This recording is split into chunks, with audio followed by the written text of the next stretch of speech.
I know that Adamu is still venting his anger on the coming of Tinubu as APC flag bearer. Gololo, a chieftain of the All Progressives Congress, Dr. Gareth Gololo, has reacted to the recent rejection of the House leaders by the national chairman of the party, Senator Abdullahi Adamu.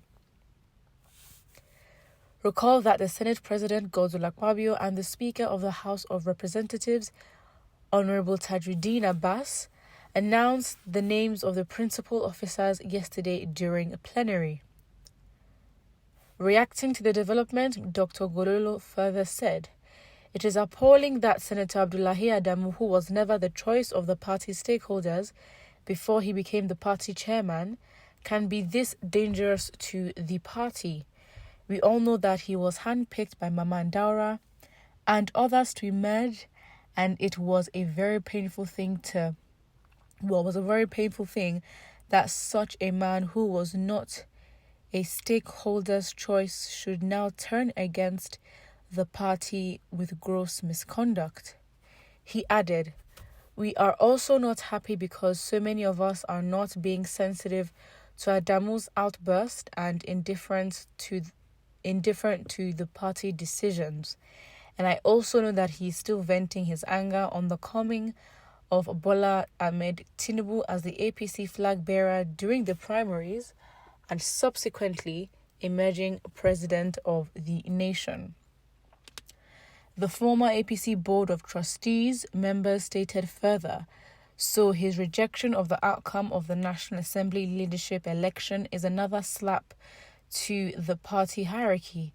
It is a direct affront to those who have overlooked his misgivings since the elections, which he deliberately failed to work for the party in Nasarawa State."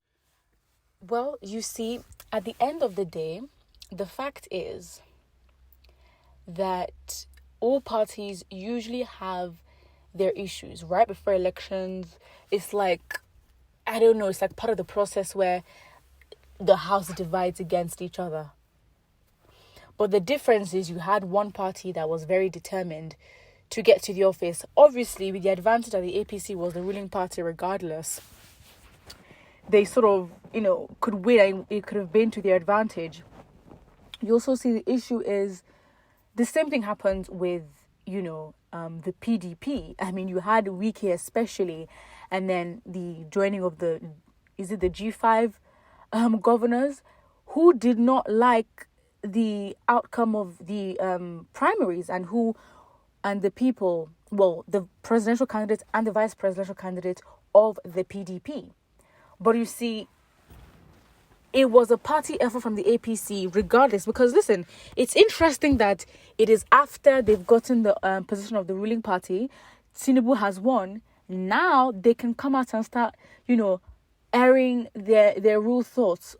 Because again, at the time, before the elections, who's to say that easily the press and, APC or some people wouldn't have come out to say their opinions and all that, but that would have been too damaging as well for the APC. So I think the difference right now, I mean, whatever the opinion is and who is fighting who, that's actually not the point. The point is that the APC were organized enough and focused enough to put, bickering and every other thing aside.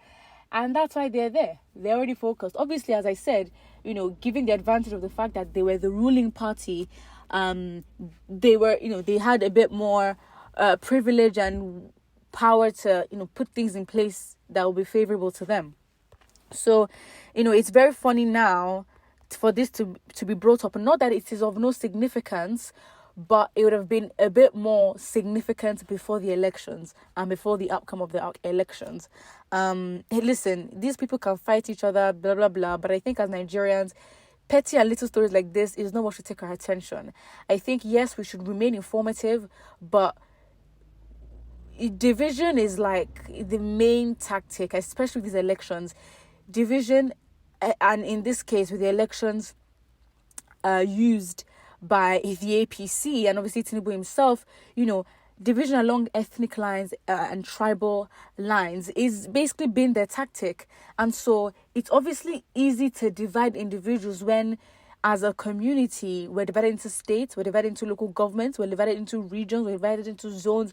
We are so divided. And let's not even talk about the culture that we have of praise, showing, because of that kind of culture, it's easy to find, I would call it the spirits of sycophants, in Nigerians. So it's like you need to see their game. Directly, they're not telling you to be divided, but what they're telling you is to have an opinion on such a little matter where, in this small scenario, your opinion will be, who do you support? Who is right or who is wrong? That's how the divide starts. And you start having conversation about that same topic, and you lose sight of what should be focused on. And when you get distracted, you basically lose focus. And that's how you don't achieve anything. So, it's Abdullahi Adamu, who is the national chairman of the party.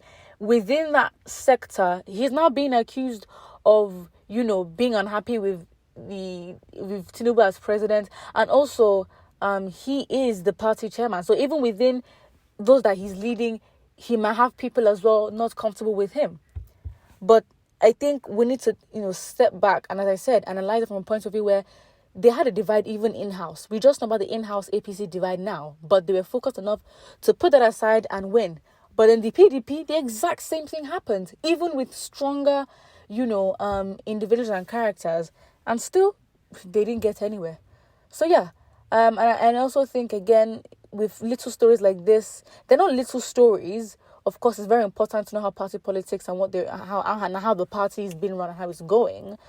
But other than who the party represents, the party is on its own until the next elections, and it's just a name tag or a reference point for those that hold offices in the present government. Put what you think about this in the comment section below, and do not forget to like and subscribe.